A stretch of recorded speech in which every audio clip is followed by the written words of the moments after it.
Time to get cranked up here at Mark Rogers TV, the voice of college football, on a late Sunday night call-in show. 860-325-3687. That's 860-325-3687. We will take your calls for the next 90 minutes to 2 hours. Talking college football, wrapping up week 7, looking forward to week 8. And great to see everybody out there. I will get to, of course, the comments and the questions in the live chat. And we may have some new moderators on board. I've officially named some moderators today. They will be unveiled at some point here. We'll see if they're actually in the live chat tonight, but they've just been selected this evening. And they are people that have expressed interest, that are faithful and loyal here to the big show. So it's great to see everybody out there. And hopefully we'll have a nice little crowd tonight. I know that this is late on Sundays. My deal on Sunday night is that my boy comes over, and that's the only time I see him all week. So he comes over after busting his tail all week, training dogs. And so really Sunday night's his one time to come over, the way things have been for the last few months. Come on over and hang out and talk shop and talk ball and talk life and have a good time. He brings his dog over. She doesn't stop licking me. That's all there is to it. She's a cutie, Lila, and she licks everybody. She loves to lick everybody, but he tells me, Dad, I don't know what it is about you. She just won't stay away from you. But I love her. So Sunday nights with my boy. So we do late night on Sunday night. I'm still trying to carve out and figure out what programming schedule that I'll be able to stick to and will be best for you as well. So we're still working on that. We started our SEC live show last Wednesday night at 8 o'clock Eastern time. So that's going to be our set time for SEC live each and every week, Wednesday nights at 8 o'clock Eastern time. We're talking college football, of course. We're talking week 7. Alabama 41, Georgia 24. On the surface, looks like a blowout. To me, it was two enormously talented teams that fought, and one of the two quarterbacks made a lot of mistakes, and there were other issues in the game, of course, for Georgia, not laying everything at the feet of Stetson Bennett. My question for you tonight is the top 25 that actually makes sense rates Alabama at number 1. The top 25 that we all grew up with, both the coaches poll and I believe the AP, I think they match with Clemson at number 1. So the AP and the coaches say Clemson's number 1. And I've got Alabama at number 1. Who do you say is number 1 in college football? A lot of people have been on the North Carolina bandwagon, and for good reason to a certain extent. Even though 7-6 is not that impressive, Mac Brown has delivered in regards to recruiting classes, working on his second. Tons of offensive talent back from last year. Sam Howell, 38 touchdown passes as a freshman. So North Carolina, the chic pick to challenge Clemson in the ACC. They lose to Florida State and look awful in doing so. Made a furious comeback to try to pull it out. Down 31-7 at half, lost 31-28 to lowly Florida State. Notre Dame struggled against Louisville yesterday, 12-7. Notre Dame has yet to play a quality opponent. They struggled for 3 quarters against Duke, struggled against Florida State to a certain extent, and mightily against Louisville in scoring 12 points. Miami already bested by Clemson in a game that was not close, 42-17. It wasn't as close as the final score. So my next question, who's the second best team in the ACC and how close is that team to Clemson? Second best team in the ACC. Miami. So we already know how wide that gap is. Notre Dame, the supposed number 2 coming into this season because they've been the second best team out of the ACC +1 over the last few years. Virginia Tech, who had a bounce back season last year. And Hendon Hooker back at quarterback, although he's been banged up and hasn't been able to play the entire season. Or is it this Mac Brown rejuvenated North Carolina program? So second best team in the ACC is blank. And how close is that particular team to Clemson? How about the second best team in the SEC? Most of us would still say it's the Georgia Bulldogs. Some would say Florida. And I would think that the argument would end right there. Between Auburn, Texas A&M, LSU, Tennessee, none of those teams have shown us much of anything. Texas A&M probably the best off the last 2 weeks, but they've already played Alabama and lost by 4 touchdowns. So if Texas A&M turns out to be the second best team in the SEC, we're in trouble. Based on last night's display in Tuscaloosa, it appears to be Georgia. And depending on how you interpret the results and the performance of the two teams, the gap could be decided. I don't think it's substantial. Or it could be razor close based on those two teams being razor close for most of the game. So, who's number 1? Alabama, according to MarkRogersTV, the voice of college football, top 25 that actually makes sense. Or is it Clemson, according to the AP and the coaches almost said the UPI? Does anybody still know what the UPI is? Freudian slip. The AP and the coaches poll. ACC number 2. Who is it and how close are they to Clemson? SEC number 2. Who is it and how close are they to Bama? I would like to let everyone out there know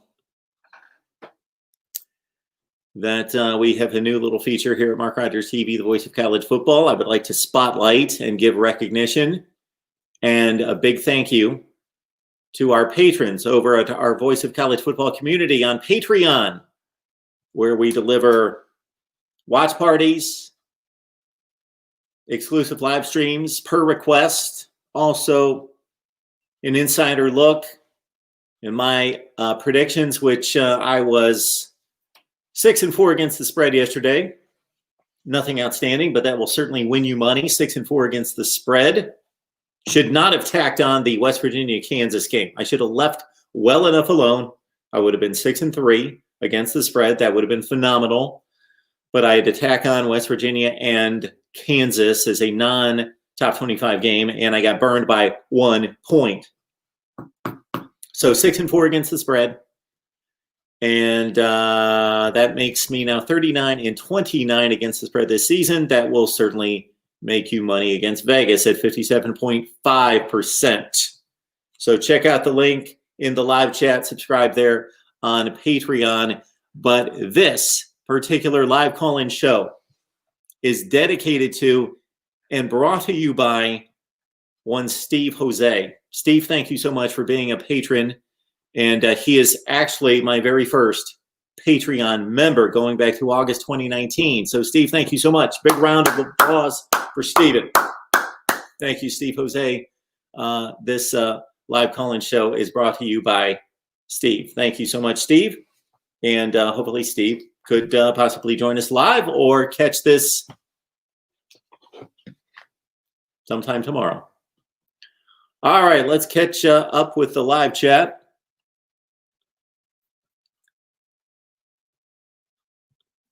Bo in the house. Bo joins us on Patreon as well. Phil B, go Knowles.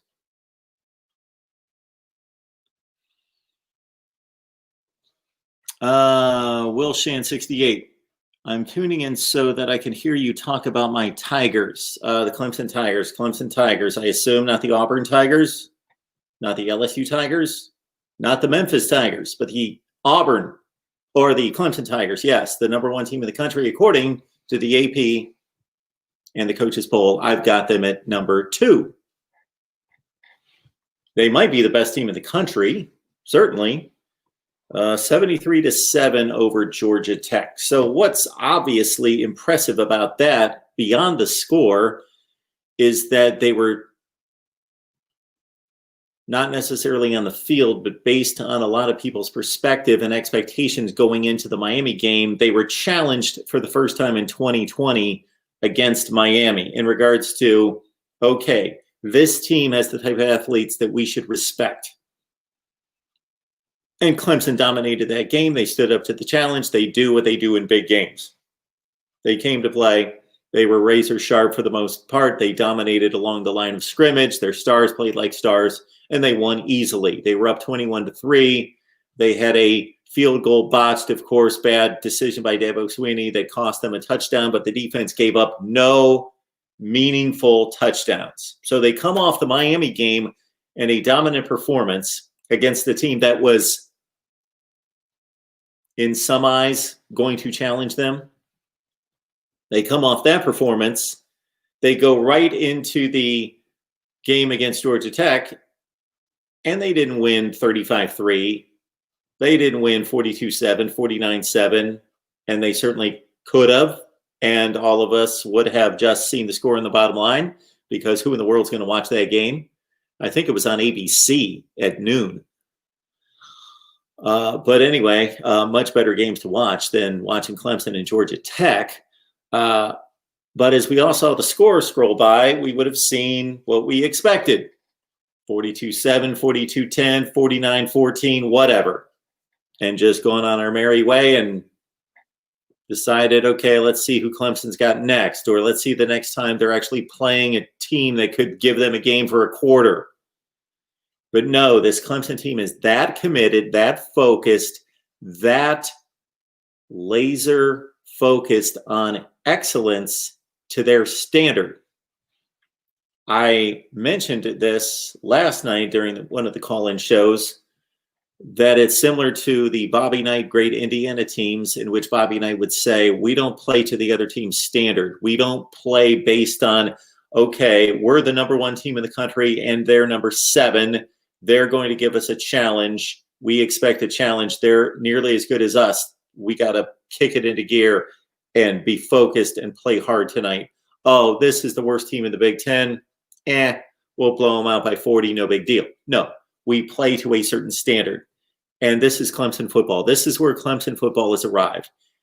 They play to their standard. And if you get in the way and you're not able to in any way present a challenge in which Georgia Tech was not, then the result is something like 73-7.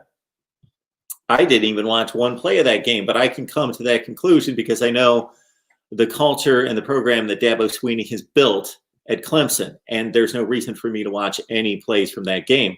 I understand that Trevor Lawrence threw an interception for the first time in forever, basically a year. Consider that Georgia Tech, no, they are not a good team, but they just came off a 19 or 17-point win over Louisville. They beat Florida State this year. They are an improved team that obviously was feeling good about itself with more than a week to prepare. They had the extra day to prepare for Clemson. And I'm sure that Jeff Collins had them ready to play. It's not like this team is not motivated, feeling good about itself, much more competitive team than they were last year, much more in tune with who they should be, what their approach is, what their game plan is, and what they are in terms of an identity on offense in particular this year. And they went into that game and they got completely trucked. So that's impressive about Clemson. And Will Shan 68, I hope that's what you came for. There's your Clemson take right there. Clemson might be the best team in the country, but they should not be ranked number 1. Not because they're not potentially or possibly right now the number 1 team in the country, but Alabama has a better resume. And I rank the teams based on the resume, and Alabama played Georgia last night. Clemson has played nobody close to Georgia. Miami cannot be placed in that category. And Alabama was mighty impressive in that game. Of course, they were challenged much more than Clemson was challenged against Miami, but it's Georgia. It's not Miami. It's Georgia. It's a top 4 or 5 team, not a top 20 or 25 team, I guess. So the Alabama performance, and then the offensive performance against Ole Miss, even though the defense let down, then the defense shows that they really can play. They were really good in the second half, shutting out Georgia last night in the second half. The Missouri game, you got to throw out the final score. They dominated that game. It was 38-3 before it loosened up to 38-19. And, of course, they trucked, what was the other game against? Texas A&M, a really good Texas A&M team who has since beaten Florida. So Alabama's got the Texas A&M win, the Ole Miss win, the Missouri win that beat LSU 45-41, and now the best win in the country against Georgia. So Alabama's number one. It shouldn't even be debated. Not necessarily the best team, but they have performed the best against the best competition. It's not even really a debate. Again, join me on Patreon. It's a good time. We got watch parties. We've got exclusive live streams per request. We've got the insider look. We talk shop with all of you. We'll take you inside the television industry if you'd like, and certainly the inner workings of MarkRogersTV, the voice of college football. My predictions are there as well, which I figured out today. Had you bet $100 on all of my predictions this year, that's 39-29 against the spread, you would be up about $650. Well, Shan, I'm tuning in so that I can hear you talk about my Tigers, especially after watching my Braves hand over the NLCS to that team out west. So I understand that the Dodgers won that game. I saw the beginning, but then that was that. Oh, I believe we've got a certain gentleman with us tonight. Good to see Logan out there. I'm sure feeling good. Check out my conversation with James Coleman. Jason Parker was on for a few minutes, but had some difficulty with the Wi-Fi in the car. So basically, big game James Coleman and myself, we took a look at Florida State's effort last night, of course, in defeating the number 5 team in the country. Number 5 in the country, North Carolina. So big win for Mike Norvell and his squad. So check out the video and the breakdown from James Coleman. It's mighty. Definitely worth the watch. Definitely worth the watch. Mark, it's good to see you. Luke, dang, Mark, I'm hurt to not be a mod. Luke, you can be a mod. You can be a mod. I didn't keep track of everybody that requested to be a mod. You can be a mod. All right, Luke. All I need from you is I just need to find a comment from you, because then if I right-click the comment from any particular person, I can select in the drop down for you to be a mod. So you can be a moderator, Luke. You can be a mod. Yes, absolutely. Of course, you should know that. David, good to see you. John, hey, the Braves are a year ahead of schedule or something, right? Talking baseball tonight, which, hey, in another lifetime, I would have been glad to do that.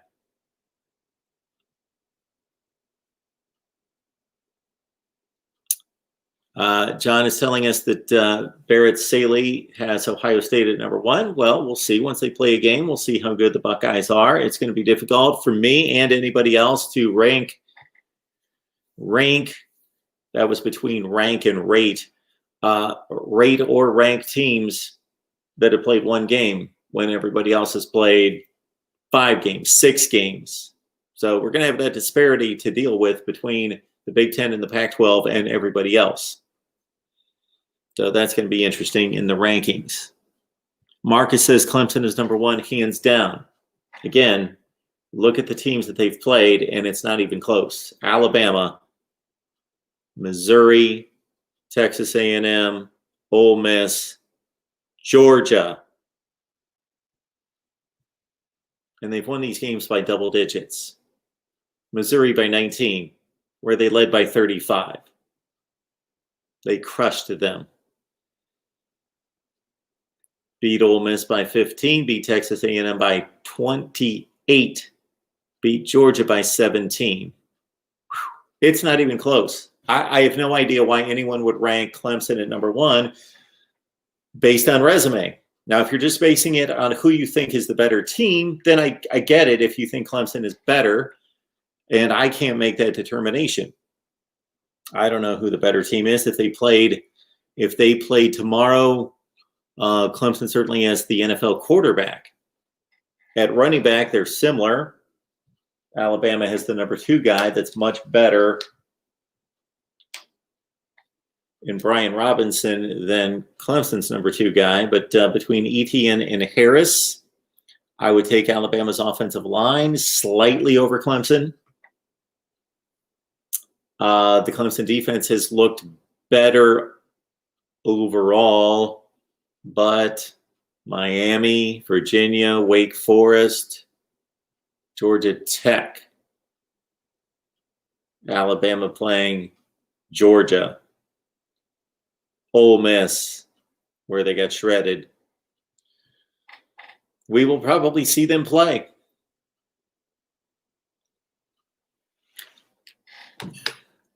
Unless one of them gets derailed by a team up north. Johnny Sterling, good to see you. Roll Tide. Luke, have y'all seen that vid of the Florida State offensive lineman punching a UNC offensive lineman, a D lineman for Florida State punching a UNC offensive lineman multiple times? No, I did not see that.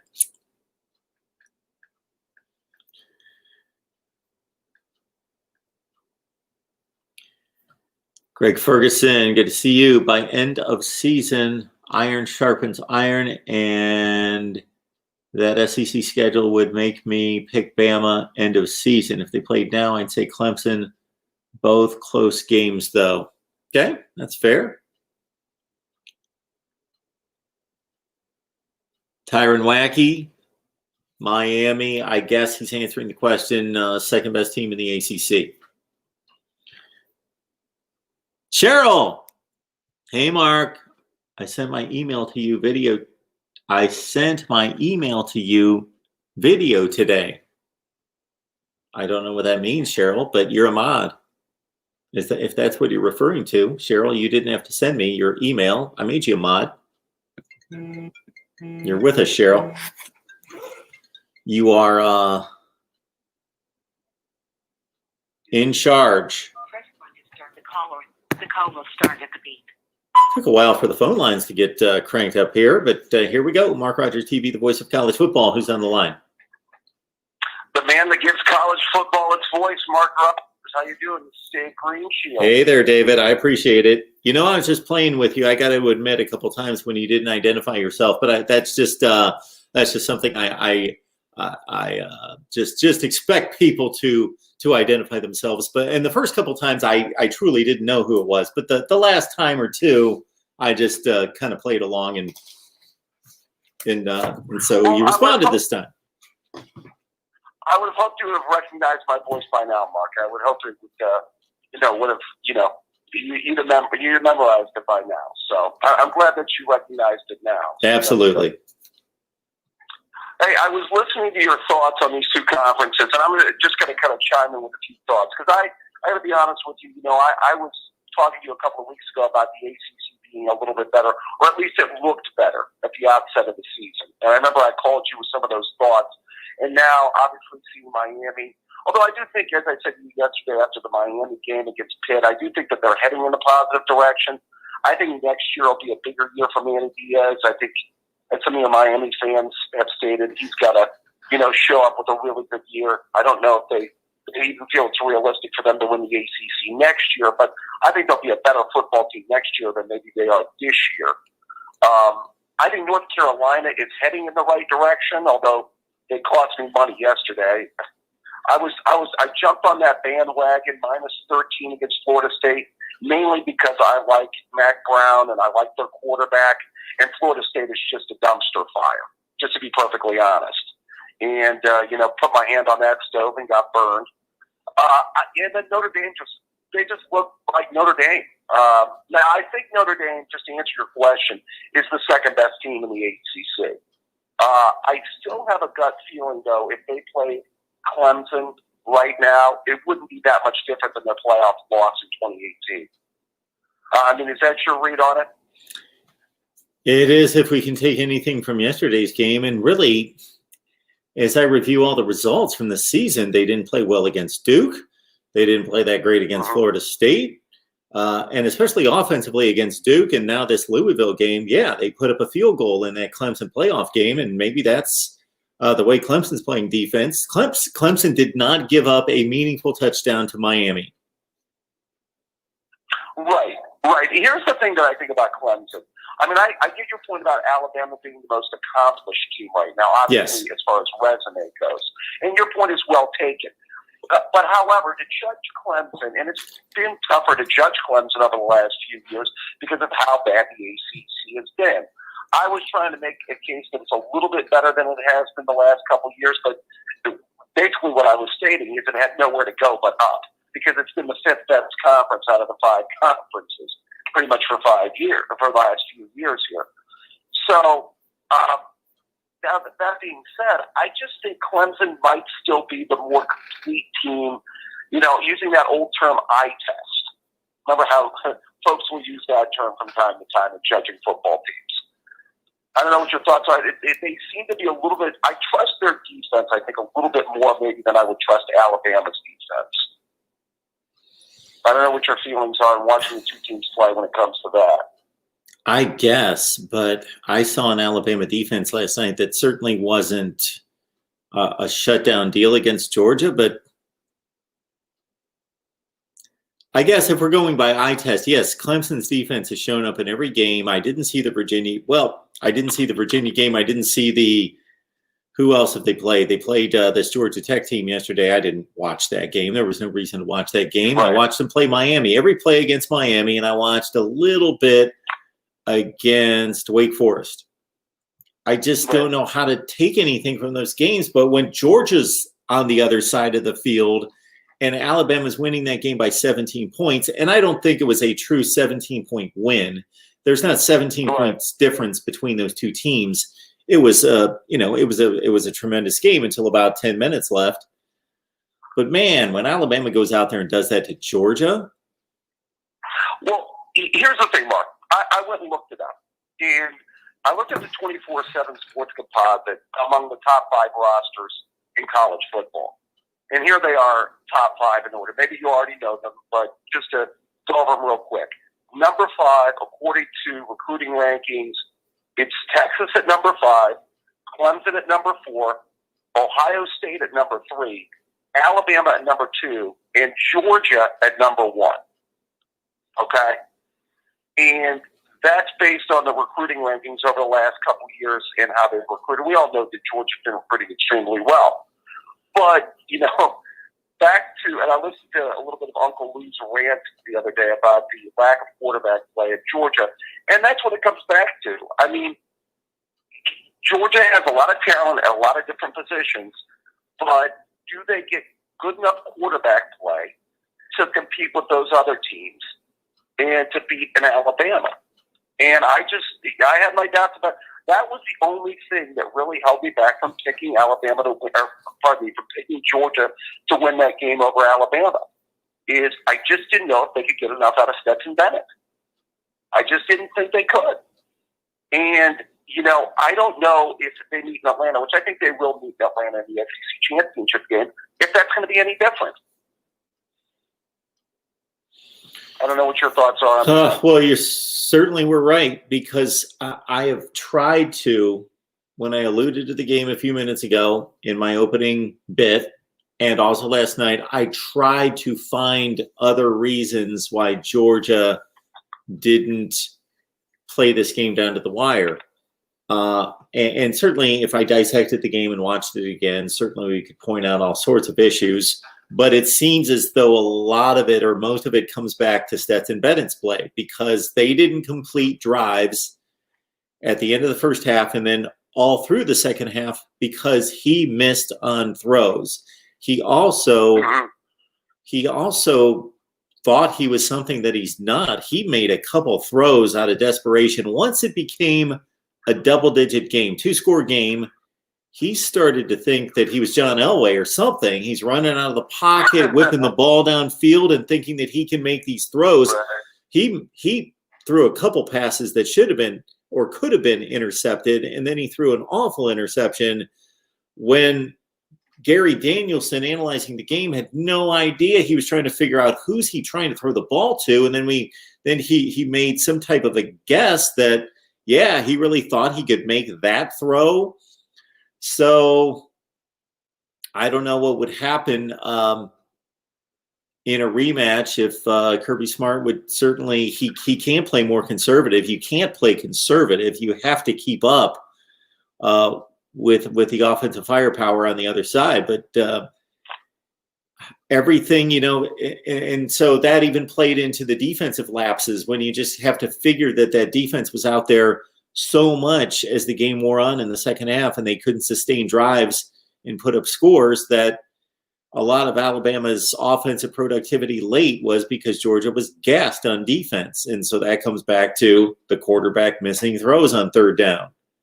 So I really hate to put this on at his feet, but I'm just not coming up with much difference between the two teams other than him. Well, that's where I agree with you, and that's why I brought up the roster comparisons. I mean, because when you look at Georgia, they're really good on defense. Got a lot of talent on that side of the ball. We know with White, they can run the football. Pickens is one of the better receivers in college football, I believe. So they've got, talent at all different levels of their team in both sides of the ball. But, the quarterback, oftentimes, especially more now, and we talked about it ad nauseum, than any other time in the history of football, you can't hide your quarterback. Even if you surround him with a boatload of talent, you can't hide your quarterback. So, I was a little bit more optimistic. I remember I called you about Georgia before the start of the season, and I know you maybe thought that Jamie Newman wasn't maybe necessarily the answer, but it would have been interesting to see them with Jamie Newman at quarterback. I think he could have been maybe an upgrade over Stetson Bennett, at quarterback. Of course, I listened to Uncle Lou's rant the other night, and he had said that their quarterback, if you want to be perfectly honest with you, is in Columbus, Ohio. And he meant Justin Fields, of course. But, that ship sailed, a couple of years ago. So, and what surprises me with Georgia is some of the better quarterbacks are out of the state of Georgia. Deshaun Watson was from Georgia. Trevor Lawrence was from Georgia. Justin Fields was from Georgia. So, I think even if you go back, correct me if I'm wrong, Mark, wasn't Cam Newton out of Georgia? Florida. Oh, you're talking about the state of Georgia. Yes. You're talking about the state of Georgia? Football. That's a great question. I don't know. Okay. We'll have to look that up. You get the point that I'm trying to make, though. That obviously the talent is there to, Although, I find it interesting. LSU won a national championship last year with an Ohio quarterback, and Ohio State's trying to win a national championship with a Georgia quarterback. Ohio State fans should also keep in mind that had Justin Fields not changed and flipped his commitment, he'd be the quarterback at Penn State right now. That's true. Although Ohio State originally tried to recruit him, before he went to Georgia, and, it would have been interesting, had been the case, but, that's one of those things. He ended up at Georgia. But, I think he saw he saw what Ryan Day was capable of doing with Dwayne Haskins, and I think that was one of the things that probably made his decision, easier to come to Ohio State. Well, sure. I'm talking about originally. He was committed to Penn State originally. I interviewed Justin Fields. I shot a video right here. It's right on the channel right here. I talked to Justin Fields after he committed to Penn State, and he was full bore Penn State, and obviously changed his mind. Really? I didn't know that was back in 2017, 2018? Yeah, 2017. Okay. Yeah, I had heard that Penn State was in the running. I did not know officially he had made a commitment to them. But I know that they were one of the schools that was going after him. But, it would be interesting to see their offense with a quarterback like that, with obviously all the talent that they've got there, as far as Georgia is concerned. But, Yeah, I mean, I will say this. I think right now, if you had me to rank it, I still think that Georgia's one of the top 4 teams, in my opinion. I think if I was ranking it, it's still the top 3. It's still Alabama, Clemson, Ohio State, in whatever order you want to put them into. Now, obviously, you have to see the Buckeyes play, but I think when you take into consideration the Buckeyes roster, their quarterback, all of that, I think the Buckeyes are, no doubt, I believe, one of the top 3 or 4 teams in the country. Yeah, I don't know what I'm going to do with the Big Ten once they play one game, but considering other teams have played 6 at that point, I don't know what I'm going to do with that. I don't know if I'm going to put that much weight on a win against Nebraska. Don't expect Ohio State to be ranked very high in my rankings because that's not how I approach rankings. So, they could be ranked, I don't know, 17th or 18th that they're just not, the resume is not going to be there. It's going to take some time for them to build a resume for me. Well, I agree with you, and that's why I brought up on the call that I had with Ohio State about what you thought the strength of the Big Ten was this year. And I think that the Big Ten is pretty good this year. I don't think it was as good maybe as it was, let's say, 2-3 years ago. I think Penn State's probably pretty solid. And then after that, I think you have a couple of top 15 to top 20 type teams. Maybe Minnesota, Michigan, Wisconsin. There's kind of a drop off. I think Penn State's probably a clear number 2, and then there's a drop off with number 3, 4, and 5, and then the rest of the conference. Is that pretty much how you, when you look at the conference, see it still? Pretty much, yeah. Although I don't know if you've heard me go to this statistic. I find this fascinating because when I think of college football and the landscape changing from year to year, I don't think it just seems like a very static situation to me because Ohio State, Clemson, and Oklahoma have owned their conferences for a long time. Alabama pretty much has owned the SEC, and the other top teams, i.e. Georgia, LSU breaking through for a year last year. It's been a static world in those 4 conferences. And then the Pac-12 has generally been some type of rotation. But and then that Notre Dame, Penn State, Michigan tier, along with Florida and some others, has generally been what it's been, and on down the line. So what fascinates me, David, is that I have looked at win total changes from year to year. So I got on our friends at Street and Smith and Athlon and Lindy's because basically I'm accusing a lot of people out there that make predictions for a living that basically they make safe predictions. And they generally just take last year's teams and records and basically just may find an extra win here, an extra loss there, and then they just repeat everything. I went through those magazines, and I could only find 3 teams that were consistently either decided to be much better this year or decidedly better or worse, and that was Miami, that was Baylor, and somebody else comes to mind or fails to come to mind. Did you hear what Joel Klatt said about how Ohio State, Clemson, Alabama, and Oklahoma have combined for 17 playoff appearances in the playoff era?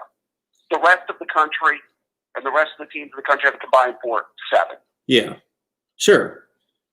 So again, at the top, there's been little movement, but this is my call against those publications and against our general thinking that things don't change from year to year. But below that, they do change considerably.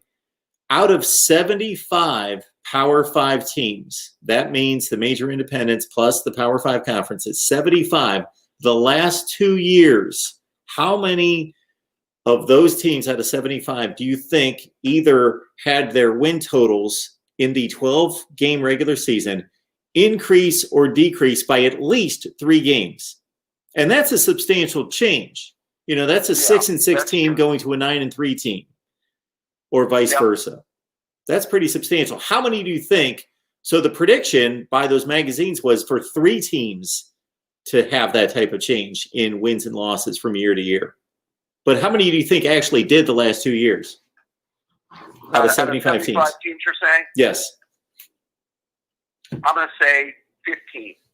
19 last year, 23 the year before. A Okay. third That was of them changed by that much. Well, here's the thing that I would say, Mark.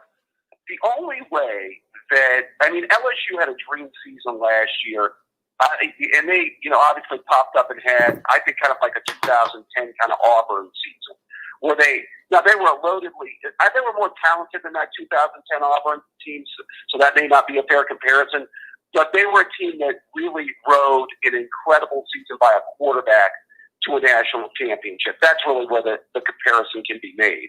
You know what I mean?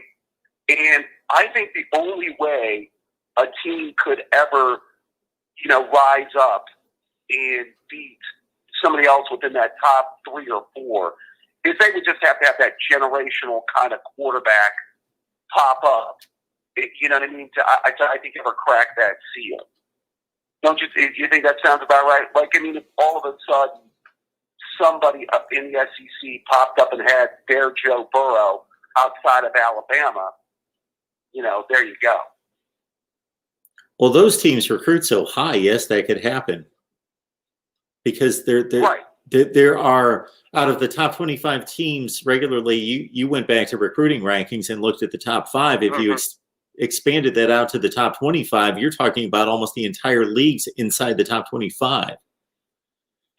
So if you do get the mastermind coordinator like a Joe Brady combined with the Joe Burrow at a Texas A&M with a mastermind like Jimbo Fisher, who loves offensive football and has coached national championship teams, or at least one, or that happens at Florida or somewhere that's just that cut below, then sure, you can have that breakthrough. Right. Well, I tell you what, according to those recruiting rankings, again, going back to how big of a disappointment Texas is. I mean, you think about their situation. I said they're 5 out of the top 5 amongst the talent rankings. And you think about the 3 things that, they have the talent, they have an experienced quarterback, because Ellinger's a third-year starter, and they're catching Oklahoma in a down kind of year. So how bad do they have to feel in Texas right now going, year number 4 Herman, considering they got the talent, they got an experienced quarterback, and they've got a week in Oklahoma? I hear you. We talk about Texas all the time. It's the most disappointing team in the country. USC would be named by some people, but even USC has been winning most of the time. They've turned in disappointing seasons, but not to the degree of Texas. Right. Well, I mean, in the post-Pete Carroll era, wouldn't you say, though, the only really kind of good teams they've had are those Sam Darnold teams of 16 and 17? I mean, that have kind of done anything as far as winning the conference, going to a major bowl game, because, they obviously have not been to a playoff. Sure, but they had teams that were competitive beyond those teams. So if you look post-Pete Carroll, you're talking 2000, I believe his last season was 2009, so 2010, so basically a decade. Right. And so, yeah, exactly a decade, 10 to 19. And if you're looking at that same span of years for Texas, I believe Mac Brown's last year was 9-4 at 2013, and everything's been 5 or 6 losses, 7 losses since then, and that hasn't been USC. USC had won 5-7 year, but they won the Rose Bowl and were the best team in the Pac-12. Didn't win the conference, but were the best team in the Pac-12 because they beat the champion by 2 scores, Washington, that year in 2016, and the next year they did win the Pac-12. Even going back to 2015, they were a 9-3 team, and had a couple of years, had a year under Lane Kiffin where they went 10-2 and finished in the top 10 in the country. Texas hasn't had any of those years. Okay. Yeah, I had thought that their only 10-win seasons in the post-Pete Carroll era were the 2 Darnold teams in 16 and 17. But okay, now that you bring it up, I guess they did have another 10-win team. Yeah, I mean, you're right. They've had like solid, good football teams. They just, getting back to that Pete Carroll level and that run of dominance they had, that's just obviously until they get, that type of coach again, And, you know, with USC, they obviously have all the things. I mean, you would think the things necessary to succeed. I know you have a USC blogger that comes on. I don't know what his feelings are, but you have tradition. You have a recruiting base. You've got all the things necessary to be successful. I don't know what his thoughts are on why if they could ever get back to that level.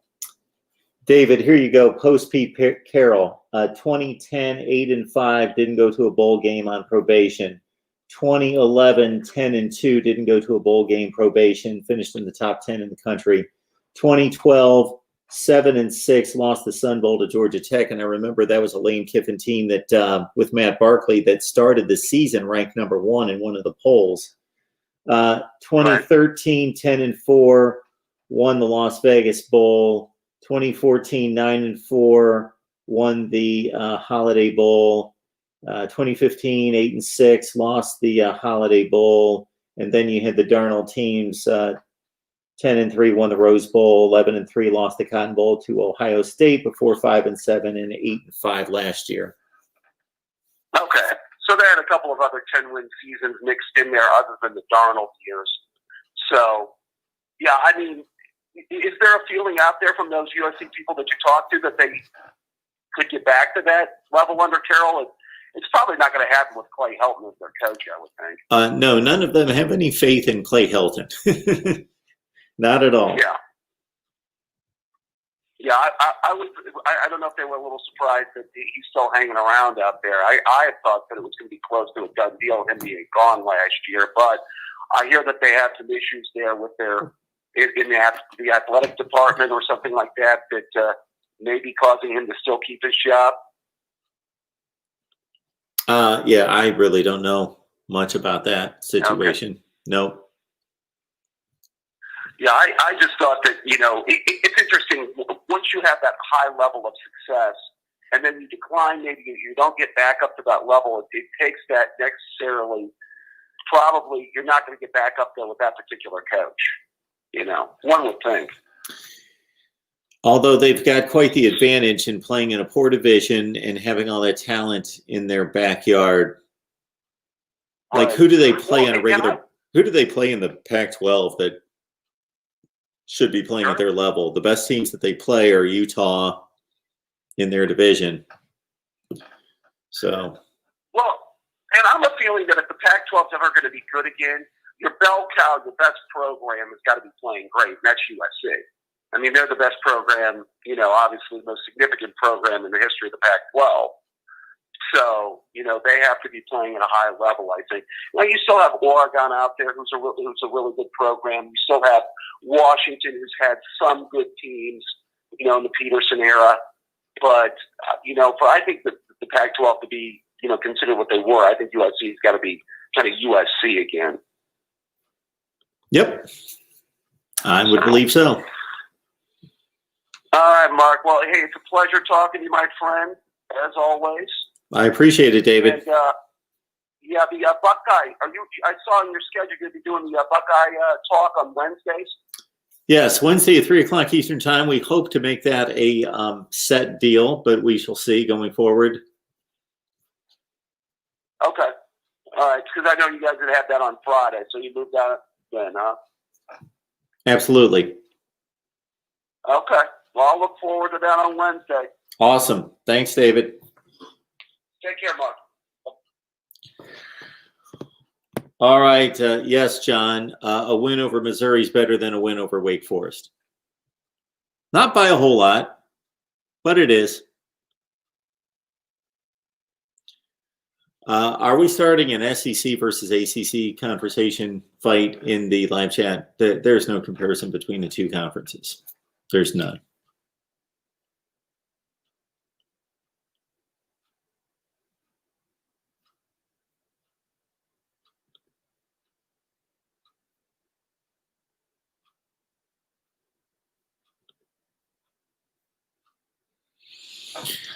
Samuel, can the Arkansas defense slow down Alabama? So I assume, I have not looked at next week's schedule. I assume that Alabama's got Arkansas coming up here. That should be interesting. So a few people left comments and questions in the live chat that I see here. We got Zachary asking about the Pac-12 making the playoffs. Most likely, unless teams just start to cannibalize each other in the other conferences, the Pac-12 already has 2 strikes against it in reaching a playoff. Number one, they're not playing that many games. So when you think about a team in one of the other conferences, especially the 3 that are playing the most games, especially the 2 that have teams that are considered, and even secondary teams that are considered to be really good teams, the ACC and the SEC. And if we have 9-2 teams, they're going to be compared to, let's say, 7-0 teams. Even if there is a undefeated Pac-12 team, it's going to be very difficult for that team to be elevated over a 1-loss, maybe a 2-loss. I would think a 2-loss Pac-12 team is going to be elevated over an undefeated Pac-12 team is going to be elevated over a 2-loss team from another conference. But I think there's going to be that 1-loss buffer given to the other leagues. Not necessarily the Big 12, but the Big 10, the ACC, and the SEC over the Pac-12. And there's perception, of which the College Football Playoff Selection Committee will tell us that that doesn't play a role. But I've got to think, because this is not based on computers, it's based on human beings, a committee that sits in a room and determines this, that the perception of the Pac-12, and they have no way to erase that perception against the other conferences this year. There's no opportunity that is going to exist. It shouldn't. In my world, it doesn't. It shouldn't.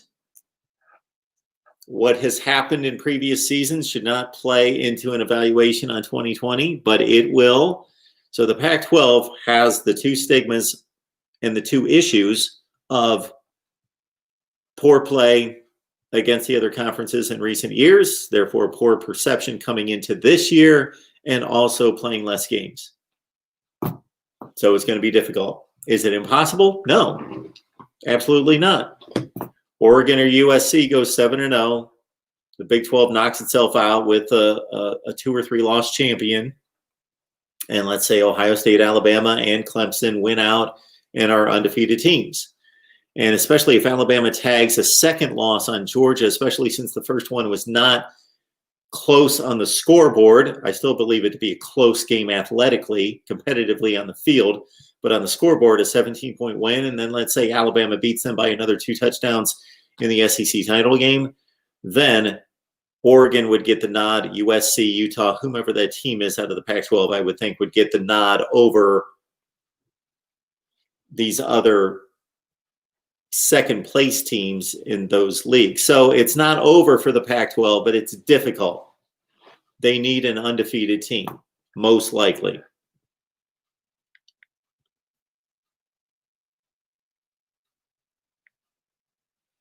Sean Davis telling us that Alabama, Clemson, Ohio State, Georgia are the 4 best teams. I'm right there with you. I did not see anything last night that would change my mind. Eli asking about how in the world will the College Football Playoff Selection Committee choose the 4 teams because of these schedules not including non-conference games. How will they do it versus how should they do it? This is how they're going to do it.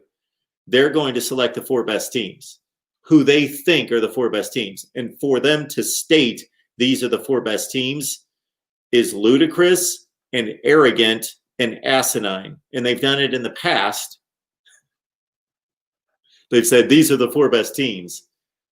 They're not the 4 best teams. They are, their selection as the 4 best teams.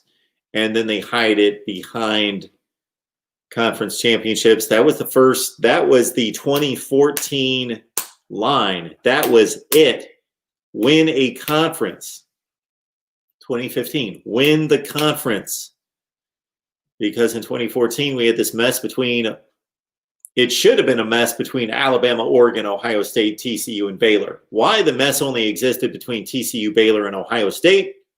It's because there was already a presumption that Alabama and Oregon should be in the playoff. Even that was screwed up. The only team that should have been absolutely rewarded with a spot is an undefeated Florida State team. Why the argument centered around Ohio State, TCU, and Baylor was idiotic. It should have centered around all 5 teams that had 1 loss. So the selection committee was able to bail itself out by saying, well, TCU and Baylor, they tied for the championship. There's no conference championship. And even the Big 12 can't decide on who the champion is. Therefore, it's easy just to defer to Ohio State as the Big 10 champion outright. Then in 2015, Ohio State was one of the 4 best teams in the country. Anybody would say it that watches football. But the committee, of course, had to select Michigan State as the winner of the game and the Big 10 championship. I totally agree with that selection. But then that started to go out the window later when there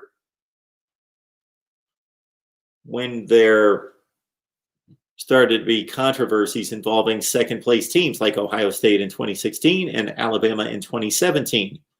So conference championships suddenly diminished in importance suddenly between 2014 and 15 and then 16 and 17, and they started to rely on strength of schedule and data points. No, they talked about data points earlier. Strength of schedule and horrible losses came into it. Just, I'm sure there's a term out there for it, but the bad loss. They're good losses, but a bad loss. Iowa, bad loss. Purdue, bad loss. Those arguments weren't countered with, well, how did these two teams compare, whether it was Ohio State, Penn State, and others in 2016, or in 2017 between Ohio State and Alabama, or between Ohio State and Oklahoma in 2018. It always went to the loss. The argument always centered around the loss. And of course, the loss is extremely important, but how good are these teams when they're playing at their best? Meaning, who did they beat? And to compare Ohio State in 2017 and its wins versus Bama's 2017 wins was not close. Just like comparing the losses wasn't comparable. Bama had a reasonable loss against the top 10 Auburn team on the road. Ohio State had the bad loss against Iowa. Why did I go off on that? I was trying to basically tell you that Eli, that the college football playoff selection committee is going to select whomever they want, and then they'll come up with the rhetoric to back it up. And they can twist and turn this any way they want, especially this year with all the inconsistencies in scheduling and no non-conference games. But what should happen is that there should be a completely clean slate for every conference, excluding the Big 12, because the Big 12 went out and scheduled Sun Belt teams, and they lost those games. And 2 of those Big 12 teams, Iowa State and Kansas State, are actually factors in the conference race at this point. And if they continue to be factors, then this is going to mar the Big 12 process and bid to a college football playoff selection. But the other conferences, there is no negative or positive that we can factor in from the non-conference games because they don't have any non-conference games. So you have to assume that all the conferences are created equal outside the Big 12. That's the only fair way to do it, is to evaluate all the conferences as being equal. So let's select the 4 best records. This is the way I would do it. Select the 4 best records. And there is, because of the discrepancy in the number of games played, and then also because there's always a tie in record, I would then default to, okay, when there's a tie between, okay, a 7-0 Pac-12 and a 10-1 ACC, okay, that's not the same record. You could say 7-0 is obviously percentage-wise a better record, but there wasn't as many opportunities for an upset. Therefore, I would equate those as similar records. So then we have to default to what I believe should be the standard in play to select these teams this year. And it's after record, it's who dominated the conference, who performed the best against its conference. So let's say it comes down to let's say it comes down to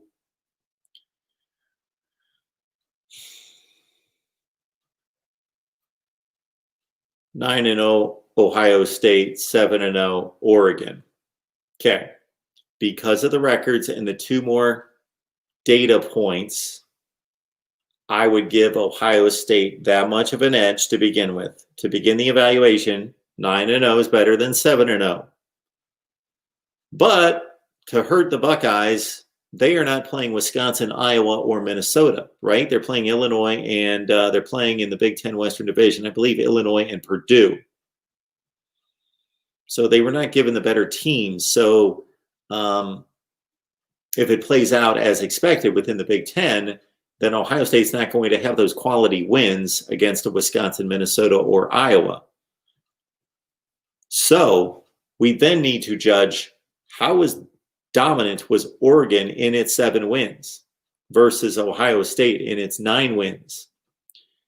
And if Ohio State was scraping by and Oregon was dominant, winning by an average of 28 points per game in the Pac-12, well then I would select Oregon to go to the college football playoff ahead of Ohio State.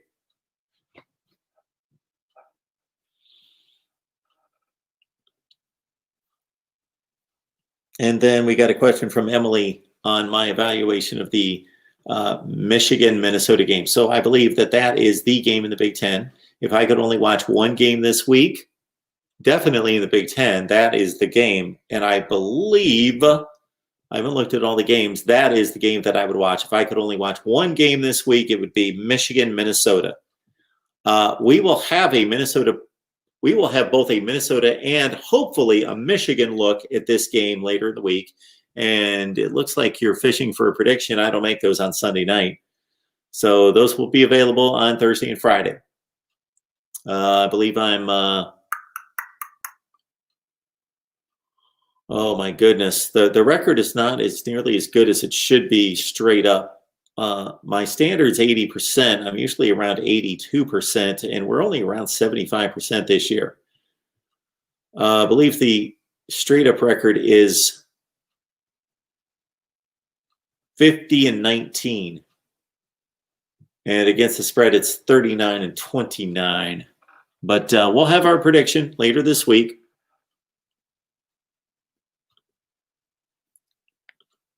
Florida Kane says Georgia will lose 2 more games.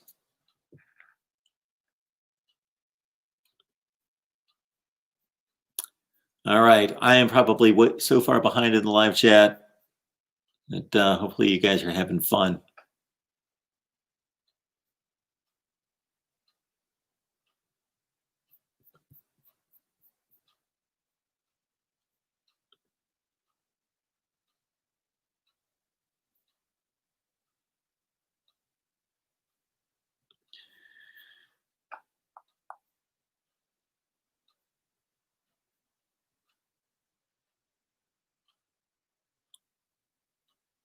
Well, yeah, Judge, I know that the ACC played non-conference games, but they didn't matter.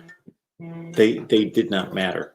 They didn't play meaningful non-conference games. Yes.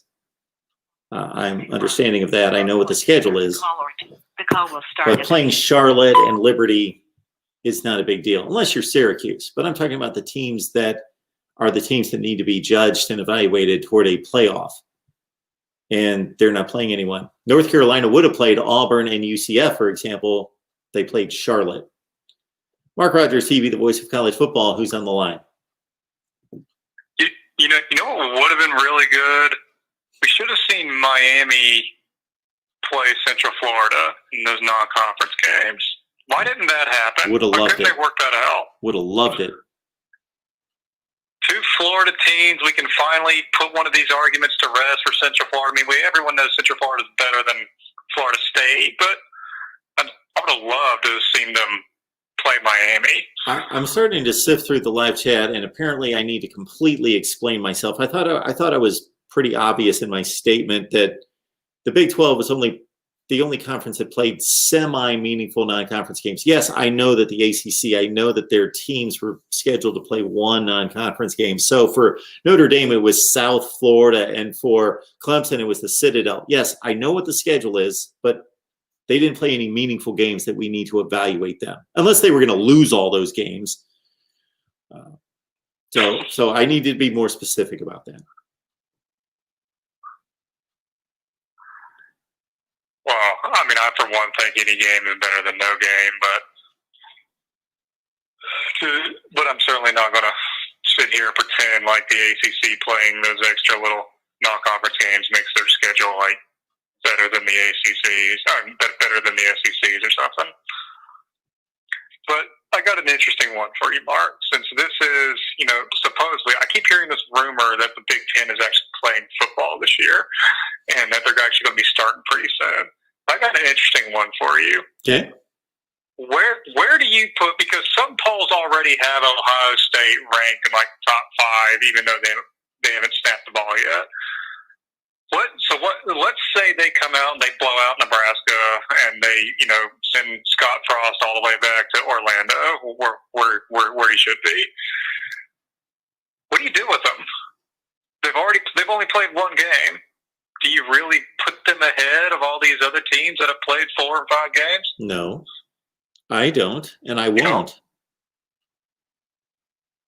So where's Mark Rogers going to put them? Look, let's say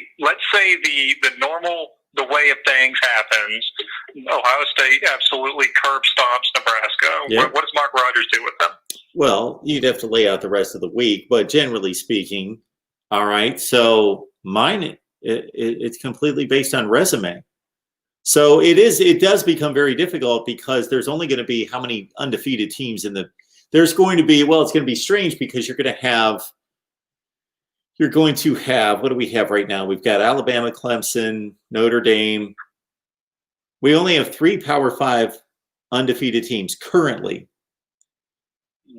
And then we've got SMU and Cincinnati tacked in there. And then all of a sudden, we're going to have a Big Ten situation where 7 teams are going to be 1-0. See, Ohio State fans aren't going to like this, but let's say Michigan goes out and beats Minnesota, and Ohio State beats Nebraska. Well, based on the evaluation, we don't know. Nebraska could turn out to be better than Minnesota, but most likely, as things stand right now, Minnesota's a better team than Nebraska. I will rank Michigan above Ohio State for at least 1 week. I bet, and honestly, at the end of the year, it'll work. It'll most likely, Ohio State will work its way right on back up to the top 5. Assuming that they do with their schedule what everyone expects them to. So it's not like, putting them, kind of in the bottom just after one game when the rest of the country's already played half their season would hurt them or anything. But it would be fair, I think, to everyone else. Sure. I don't think anyone else, I don't think any of the polls are going to do that. I think they're just waiting to slide Ohio State in there at number 3 as soon as they win their first game. Yeah, something like that. Maybe Notre Dame will get a nod since they've played more games if they win against whomever they've got this week. I haven't looked at it, but probably another, scrub team.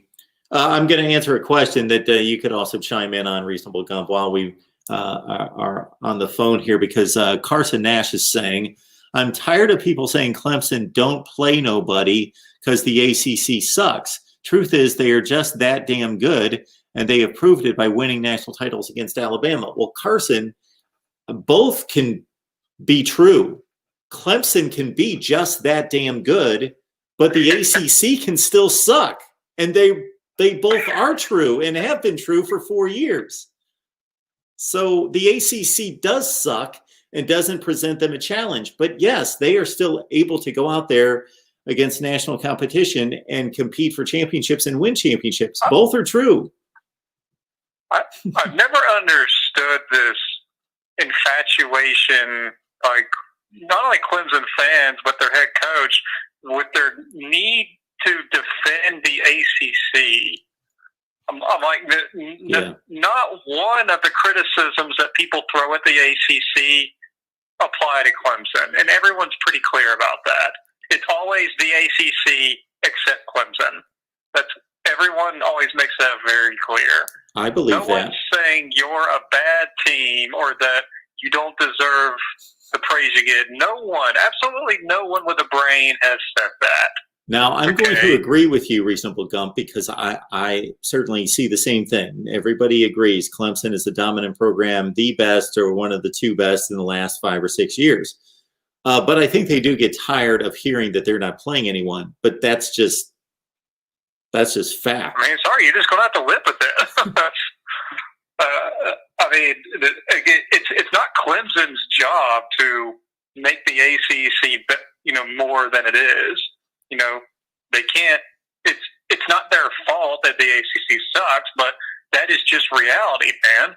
The conference went 6-19 against the other conferences last year, and Clemson won 3 of those games. Hold on a second. Jordan Bowman, I'm reading a comment from his. Jordan, there's absolutely no one that has discounted Clemson's national championships. I've not met a single person. I'm an Alabama fan, and I'm the first person to acknowledge Clemson's national championships, and they're right now still the best program in the country. So, no, you are wrong. Anyone who's discounting their championships is just trying to troll you. Yeah. They're not doing it seriously. If you can't handle a little bit of trolling, you need to find a different sport because that's college football. Well, the one thing, Reasonable Gump, that Dabo Swinney was hot about at the end of last season after they crushed South Carolina was he thought his team was disrespected because they were ranked number 3. Now, there were 3 undefeated teams, okay? LSU, Ohio State, Clemson. Well, unless I'm missing something here, somebody has to be ranked number 3. So is that team automatically disrespected because they're ranked number 3? They have to. Somebody has to be ranked number 3. So somebody's disrespected, I guess. Well, they didn't play the schedule that the other 2 teams played, so they were the logical team to select as number 3, and he found that as just being completely disrespected, and he was offended by that. Yeah, I don't know what's so disrespectful about being ranked number 3. How many times has the 4th ranked team won the playoffs? I mean, there's no disrespect in making the playoffs. It just comes down to who what your record is and how you performed against that record decides on what spot you get. And sometimes that's not completely within your control. But you can still win the playoffs at a number 3 spot. You're not exactly disadvantaged at that point. Being in the 3rd spot did not prevent Clemson from getting to the national title game. Yes. And it certainly did not contribute to their loss to LSU. LSU was going to win that game if they would have played Clemson in the first round. Or they were just that much better. If anything, the number 1 team's only won the playoff 1 time out of 6 years. And that was Clemson, wasn't it? That was LSU last year. That's right. Yeah, what rank was Alabama when we won against Sean Watson? Weren't we number 1 and Michigan State was number 4 and we destroyed them? Was Clemson number 1 that year? They were number 1 because they were undefeated. You guys had a loss. That's right. Yeah, we lost Ole Miss. And it was flipped around the year after because they had a loss, but you didn't have a loss. They had a loss to Syracuse. Yeah. Okay. And so now it's funny because Carson's saying his response to this is that Clemson just beat Miami 42-17.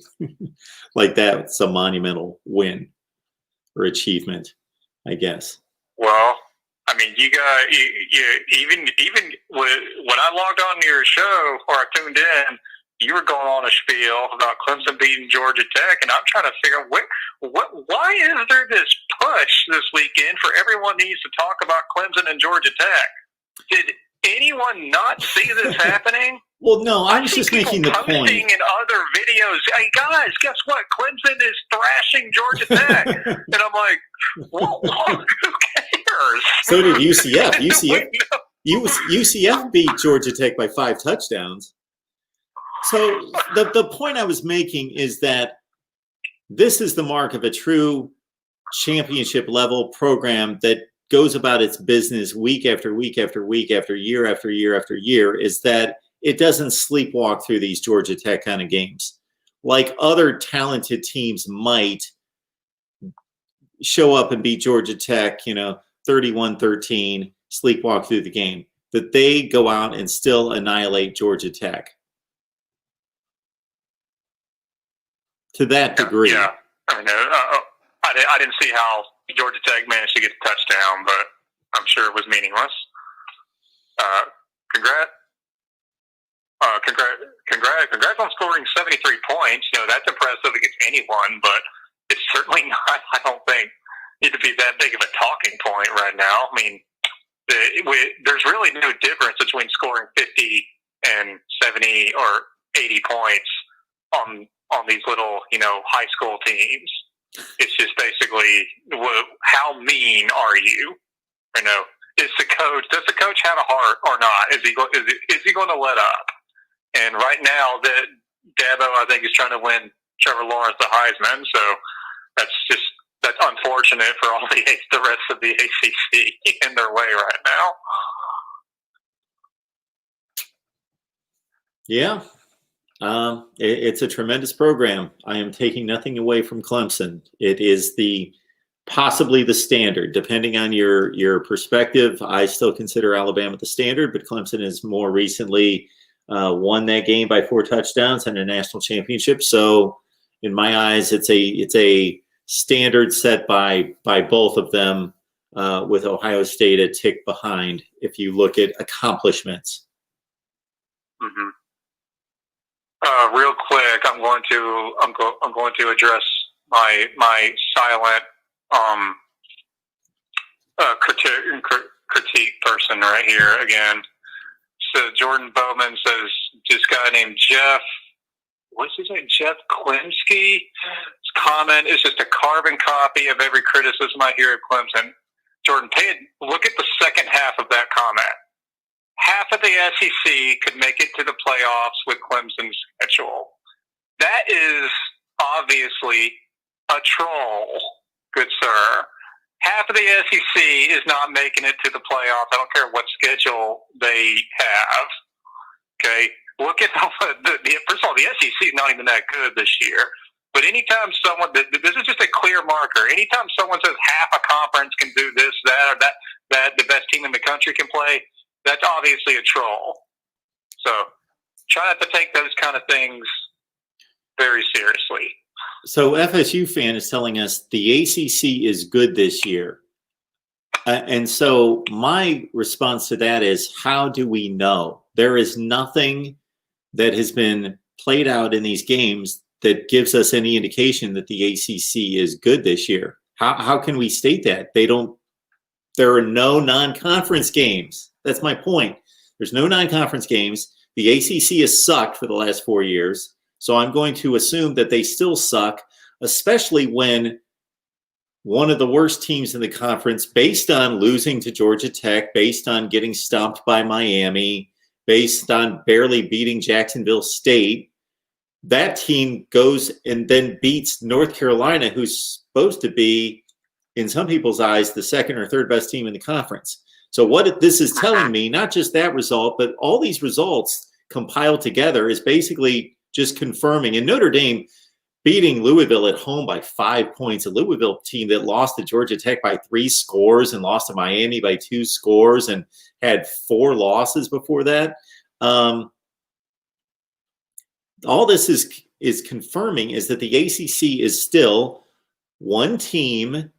And then maybe with Notre Dame, they've got like a top 20 team in there. But they're a bunch of, if we were playing a 12-game season, a bunch of 7-5 teams. And that's what they are still. This is what it is confirming. Their competition against each other is confirming that there's not a team that's emerging as a challenger, a second team.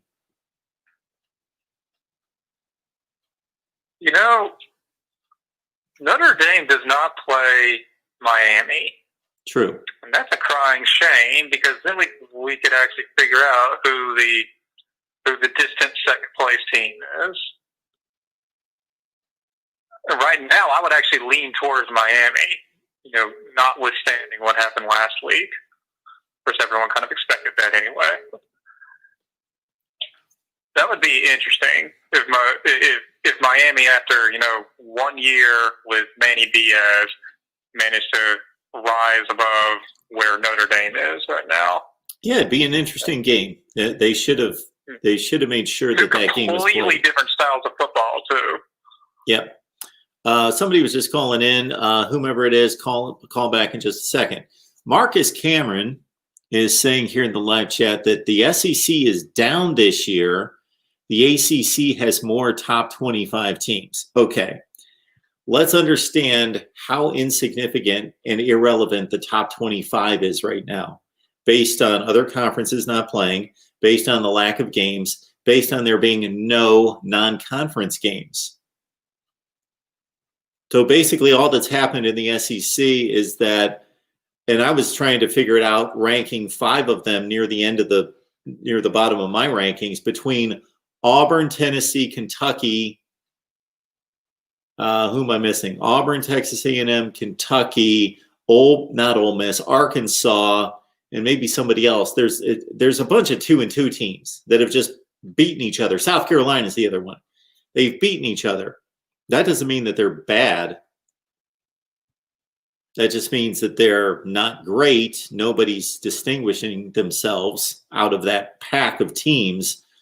But my goodness, I'll take Georgia, Florida, and Texas A&M and go play the 2, 3, and 4 teams in the ACC any day, and I will take a wad of cash with me and put it on those 3 teams. Yeah, I would too. Although I don't disagree with the first part of that. That the SEC's down. Yeah. Yeah, that is fairly obvious. But it has to be down a lot. Our defending national champion is I think the worst defending national champion probably in all time.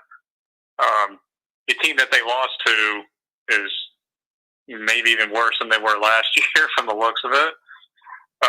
It looks like honestly the 2 best teams in the SEC West right now are 3 best, I should say, are Alabama, Texas A&M, and then Arkansas. May actually be the 3rd team. Who'd have thought she might have been saying that?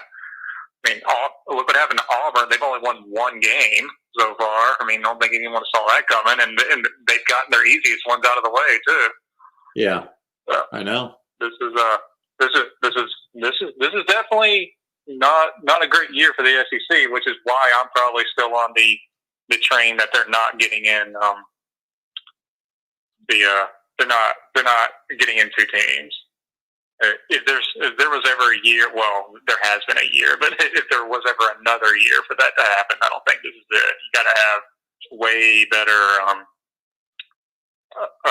You got to have, first of all, you got to have more than 2 really good teams. You got to have, a 3 or 4 that are also kind of right there with them, that the other 2 teams just beat every time. So they have really good resumes. That way, when one of them loses in the championship, then they can still go. In a year like this, and I don't think that's going to happen. I think Florida is probably looking at 2 more losses, honestly. Yeah, the Florida loss to Texas A&M hurts the conference and trying to get that 2nd team, because now this Georgia-Florida game is obviously going to knock out one of them, and that's going to be a 2nd loss, and then the other one has to go play a championship game against Alabama.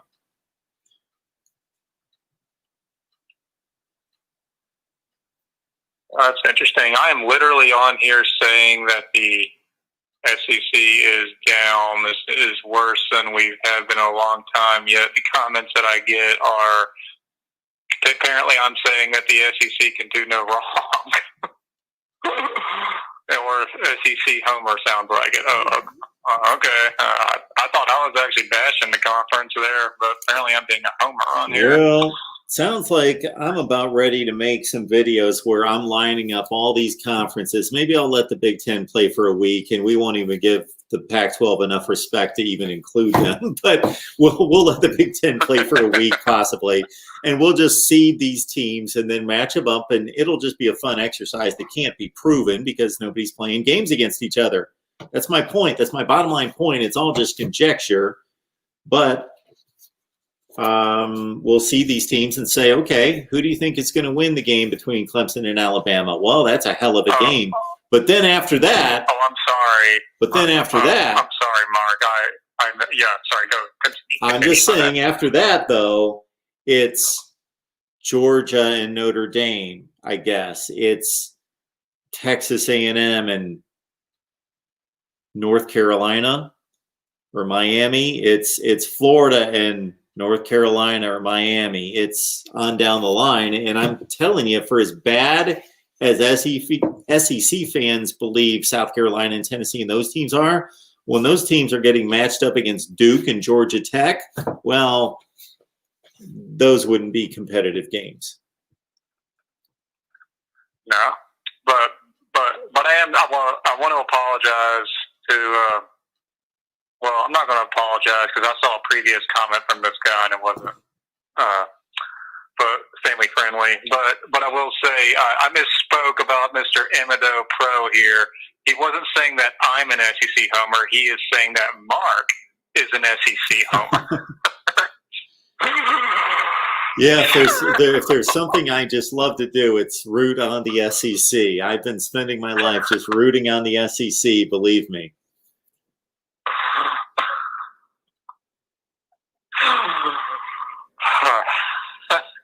Well, I'll let you get back to it, but yep, we'll see how the Big Ten looks here. We'll see if the extra month of practice is going to make them play some clean football. We shall see. It should be interesting. At least we'll have other teams to talk about and rank, and we'll push out the Coastal Carolinas and the Louisiana Lafayette's out at the top 25. All right, got a call coming in. Thanks, Reasonable Gump. All right, here we go. I know that I haven't posted the number tonight. I'm sorry, 860-325-3687. Yeah, it's Voice of College Football. Who's on the line? Hey, Mark, this is Kobe. Thanks for taking my call. Of course. What you got tonight? So, did you have a chance to see? I was watching your stream yesterday, and you said you didn't have a chance to watch UNC Florida State. Did you have a chance to watch that game? Sorry if you already talked about it. I just joined about 20 minutes ago. Oh, no worries. I got done with the stream last night. I popped in the game. I had it on. I was working on other stuff, so I had it on. I took in the first half. I'm not going to say that I locked in and took notes or anything. I watched it a little bit. I got you. Yeah, I'm a UNC fan. I went there. I'm really into everything that Max Brown is doing with the program, but I was really disappointed to see the game yesterday. Like you mentioned in the last call, definitely without a shadow of a doubt, UNC is overrated. I could say that being a fan and everything. Like, there's no way we're number 5 in the country. I don't even think we're number 16 now, which we are. That probably still is too high. And Florida State, I mean, it's just, they're not good, and Miami trounced them, and then that concerns me. Well, we have to play Miami in a couple weeks. How are we going to beat them when Miami trounced Florida State? Now, obviously, the second half was a lot better. We went 21-0 against them in the second half, but the most disappointing thing for me was just the play calling was absolutely terrible in the first half. You know, Sam Howell is probably one of the top 5 quarterbacks in the country, I certainly would say, and to not give him any opportunities to throw it downfield when we also have a really good wide receiving core and great running backs. I was really shocked to see how poor the coaching was. And I saw analysis from a couple former UNC football players, and they mentioned, well, you know, Mac Brown has been an analyst for 5 years now at this point at ESPN before coming to coach. And they had conjectured or hypothesized that perhaps he is over-analyzing and focusing too much on data and analytics and being in all of that, because their whole game plan was, well, we have 2 of the best backs in the country. We're just going to run it over and over and over and over again and wear them down in the fourth quarter, which they did. But the problem was they were already down 31-7 at half. So I was really disappointed with the coaching, and I think that is one of the biggest differences too. Going back to your previous call, I think between the ACC and the SEC is just the coaching. I mean, Phil Longo, our offensive coordinator, is just not on the level anywhere near where Alabama is. Even, I mean, last year, frankly, we lost to Clemson by 1 point, which I know was last year, and this Clemson team is certainly better than the team last year. But I think even Clemson might be a little bit overrated, if I'm being completely honest, based upon what I've seen from them. So you got some interesting things to deal with right there. And certainly my evaluation of North Carolina was coming into the season, I don't know how much you watched, but that they were, for me, the most intriguing team in the country. I was most intrigued to see what North Carolina was going to do this year. And I was sorely disappointed that we were robbed of those 2 non-conference games against Auburn and UCF, because I thought, believed that those would have been great measuring sticks. Now, based on what we've seen out of Auburn and UCF this year, maybe not as quite as to the degree that they normally would, but I was very intrigued to watch North Carolina match up against out of conference competition like that. And in reviewing the team, as you well know, with 4 starters back along the offensive line, Sam Howell coming off 38 touchdown passes, and as impressed as we all were and should be from a player that steps on the field for the first time as a starting quarterback against an SEC team and is down by double digits in the second half and pulls out a win. And so he's just a phenomenal player, athlete, leader, gamer, just the total package. The 3 best wide receivers on the team back. The 2-headed monster running back, as you mentioned, back.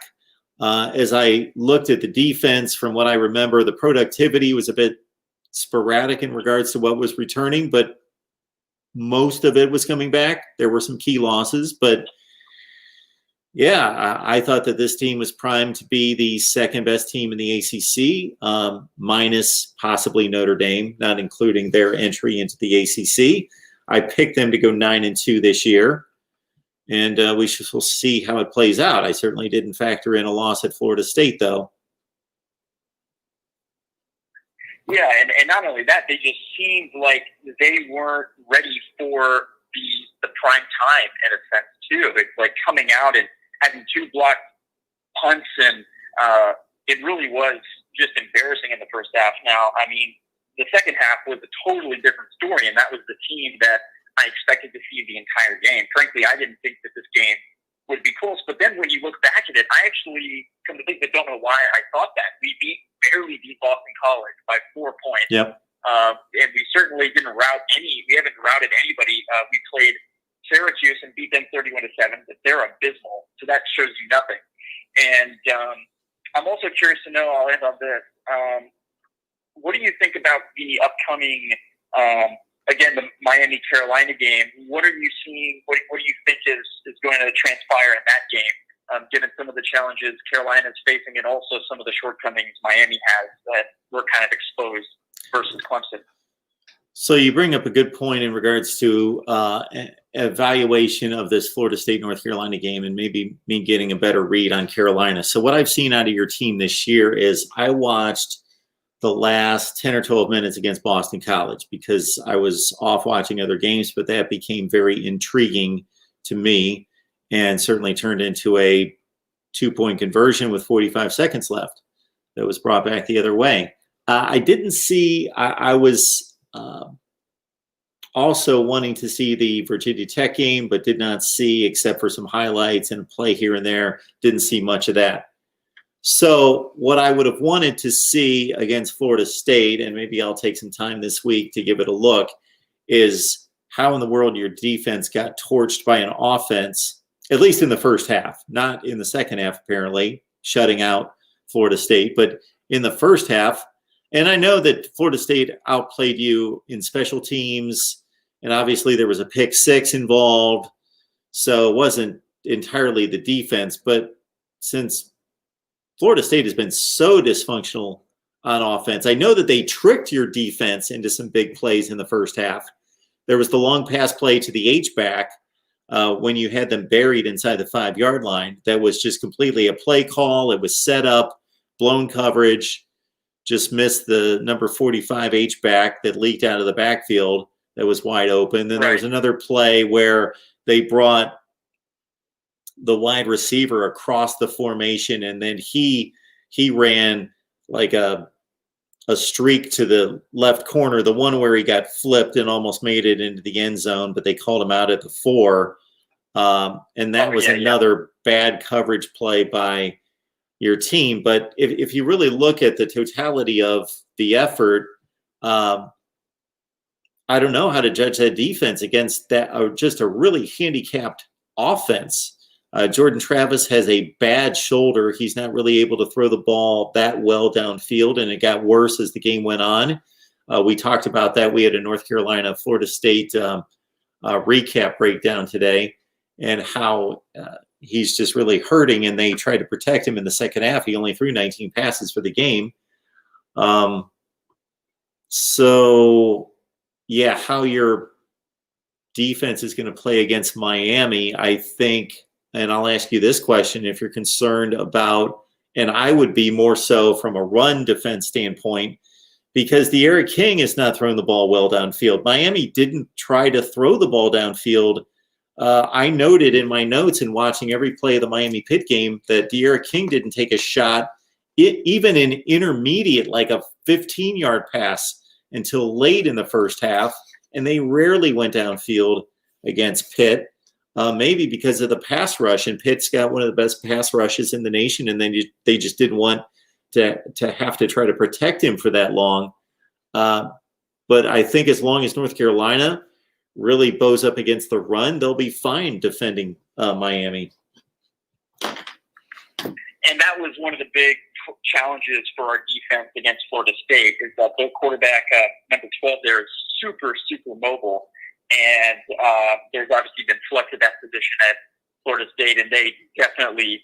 So it seems that we're not great with the rush.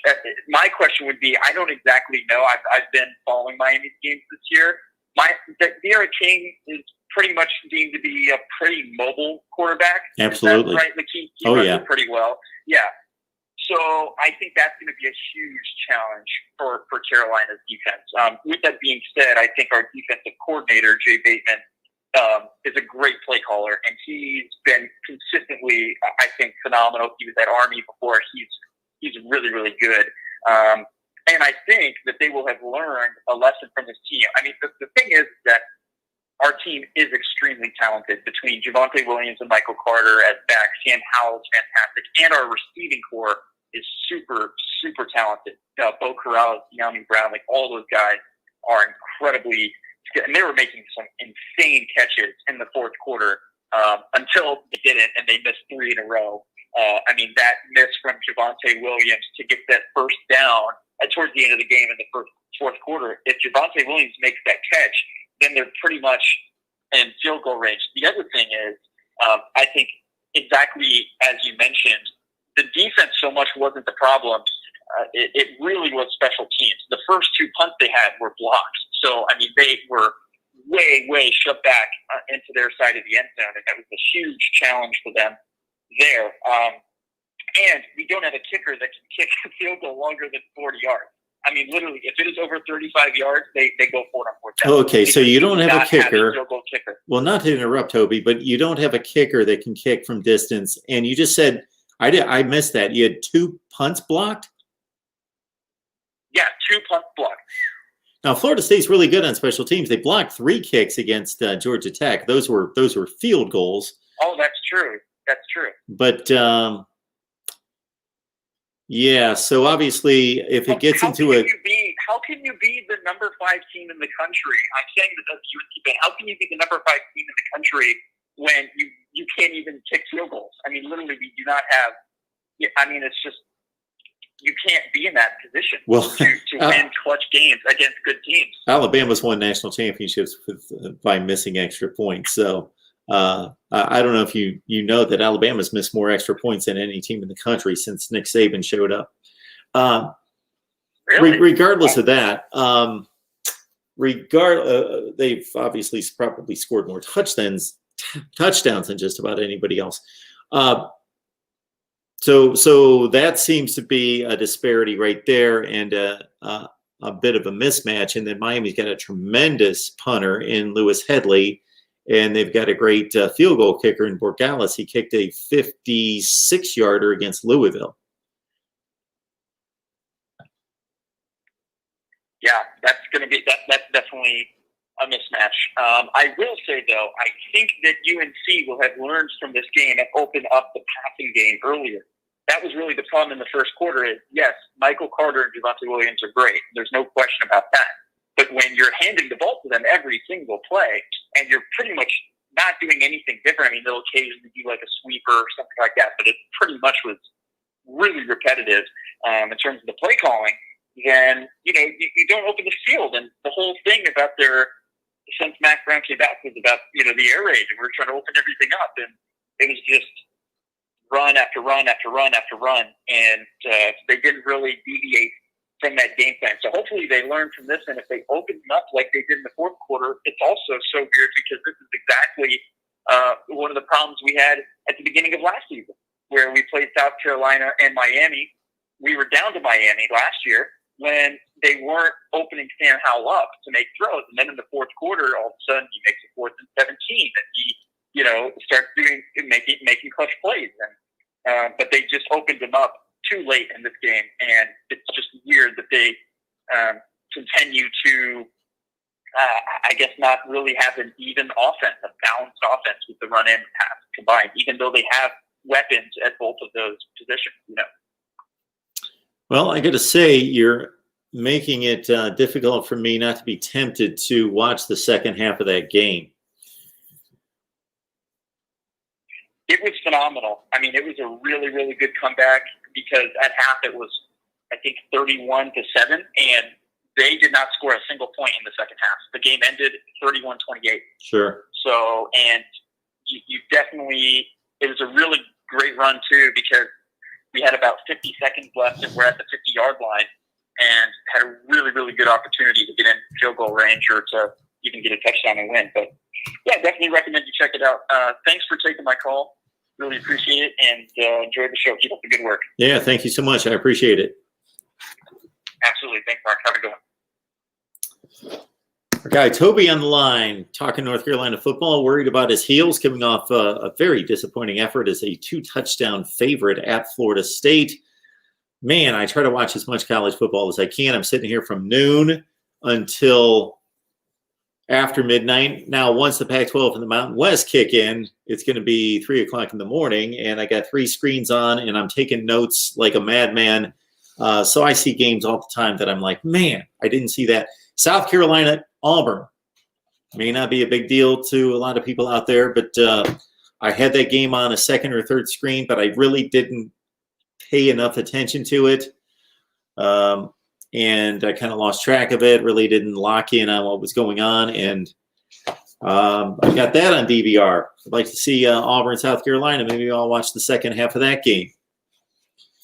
And certainly the 3:30 window, aside from Ole Miss and Arkansas, that was a good one.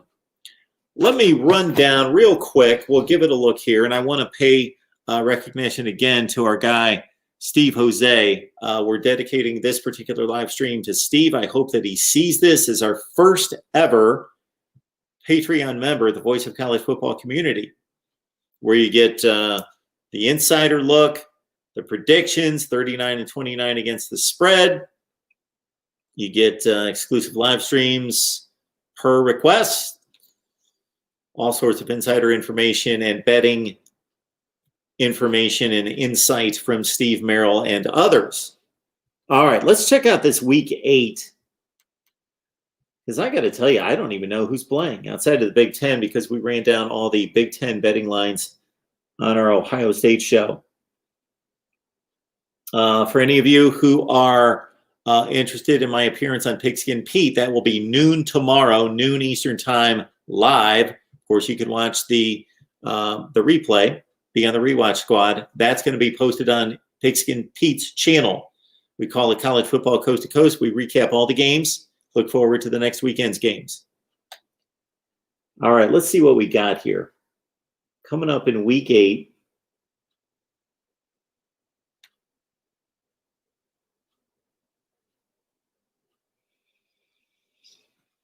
Thursday night, who cares? Friday night, Tulsa, South Florida. Illinois and Wisconsin. Of course, the Badgers, as a 32-point favorite last year, lost to Illinois on the road. All right, Clemson plays another noon game, this time against Syracuse. Syracuse lost to Liberty. That should be a good one. Okay, Nebraska at Ohio State. It looks good on paper. The last couple times they've played, it's been awful. Well, really just the last time. Nebraska went to Columbus 2 years ago, made it a game, 36-31 in Scott Frost's first year. NC State at North Carolina. Look at what the Wolfpack's doing at 4-1. Kansas State. Auburn, Ole Miss. It's not going to matter in terms of the SEC West or factor into the SEC race. Auburn's already lost twice. Ole Miss has lost 3 times. But just to be entertained by watching a football game, that's your game right there at noon. Auburn, Ole Miss. That is going to be the best game. And Oklahoma, TCU. And you Florida State fans and Louisville fans, of course, if we have any Louisville fans with us, you're playing at noon. In Kentucky, Michigan State, 11-point favorite taking on Rutgers. That game's at noon as well. All right, then we've got our 3:30 games highlighted by Alabama, Tennessee. Yeah, that's probably going to be 28-0 in the first quarter. Will Tennessee change quarterbacks? Notre Dame, Pitt. Possibly a difficult game for the Irish here. Pitt has lost 3 consecutive games. We'll see if Kenny Pickett is ready to play this week. Iowa State at Oklahoma State. The 2 games that I will watch at 3:30, the 2 games that I'm going to be most interested in, that Iowa State-Oklahoma State game. Big game for the Big 12. Rooting on Oklahoma State to go undefeated. But Iowa State's always game. And then Penn State at Indiana. Look out for that one. Penn State is only a 7-point favorite. Okay. Virginia Tech has what should be a win at Wake Forest. Baylor and Texas get together. And this could be a really good game at 3:30. Oh, my goodness. Who am I going to watch at 3:30? I got like 5 games I want to see. And none of them are like, you got to see this game. They're all decent games. Purdue hosting Iowa at 3:30 Eastern. Kentucky and Missouri play at 4. That's not a bad game. Okay, at night, ESPN, 7 o'clock, South Carolina, LSU. This is a nice little matchup for you group of 5 fans. Boise State hosting Utah State at 7 o'clock on FS1. And then the game I got to see, this is my game of the day. Michigan, Minnesota, ABC 7:30. You got Miami, Virginia playing that night as well. Biggest game in the group of 5, by far the biggest game of the season, most likely. Cincinnati at SMU. That game is going to be on ESPN2 at 9 o'clock. And for the first time this season, we've got legit, well, the Pac-12 is not in play yet, but at least some action late. You got BYU hosting Texas State. Of course, a Texas State team that took BC to a 24-21 game. San Diego State plays UNLV. That's a late game at 10:30, as well as Air Force and San Jose State. All right. Don't hold me to it, but most likely our deal on Saturday is going to be we'll go live here after Ohio State, Nebraska, and the other noon games. We'll get you set for 3:30. And then I'm going to be releasing all sorts of instant analysis, just like I did this past weekend. What I did on Saturday was we had an instant, live instant analysis call-in show with Miami Pitt and the other noon games. And then I cut all the instant analysis videos on Kentucky, Tennessee, Texas A&M, Mississippi State, and Ole Miss, Arkansas. And then I got to throw all the 3:30 games on DVR and try to catch up because I spent all my time looking up stats and putting together the videos and editing and getting those out. So I'm catching up basically all the 3:30 games. Then it's 5:30 and they're in the third quarter, and I'm trying to watch them on DVR all at the same time and trying to catch up. And then what we did last week is we did a pregame Georgia, Alabama. We don't have that type of game late night. So I'll probably just be watching the 3:30 games and producing more instant analysis videos. And then, of course, we'll be back here following Michigan, Minnesota, and the other primetime games, Miami, Virginia in particular, and Cincinnati, SMU. We'll be back about 11:30 to do live post game right here, instant analysis and your phone calls. All right, and once again, this call-in show brought to you by Steve Jose. Thank you, Steve, for being the very first member of our Patreon Voice of College Football community. Thank you so much. You are the first of thousands. First of thousands. All right. I'm going to check out the live chat one more time, see what you guys have for us. Keep in mind that this is the deal. We are here full-time, full throttle all the time. That doesn't mean I'm going to be able to produce any more content because I've got to be a businessman. I got to market this. I got to sell it. Got to get sponsors. I got to do something to generate revenue. So the Super Chat is on. It's available all the time. Thank you so much.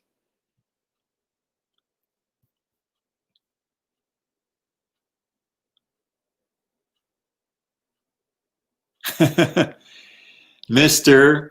Trauma Boy. Thank you, Steve. Yes, Steve Jose sponsoring based on his Patreon membership tonight's call-in show. Yes. Mineral Tim, good to see you. Cheryl, thank you so much for supplying the number for everyone. Let's all get some sleep. Tim, yes, we should. Ralph is telling us that Michigan is the 17th best talent and a 43% passer from high school. What makes them more than a 500 team? Because they're going to win more than 500 or 50% of their games. Yes, Joe Milton only completed 47% of his passes in high school.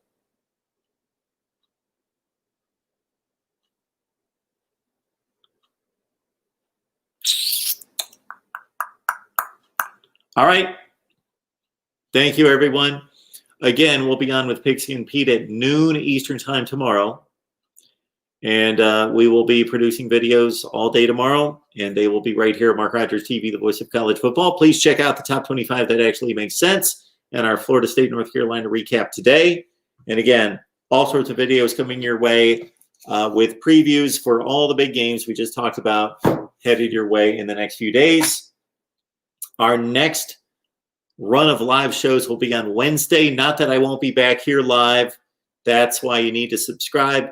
Turn on the bell for the notifications. I don't know necessarily when I'm going to be live. It's my goal this week to figure out a programming schedule that I can supply to you that you can count on every week. But for right now, Wednesday is a huge day. Ohio State live at 3, Florida State live at 6, and SEC live at 8 o'clock Eastern time on Wednesday. Thank you so much. You guys are the best. We will see you soon.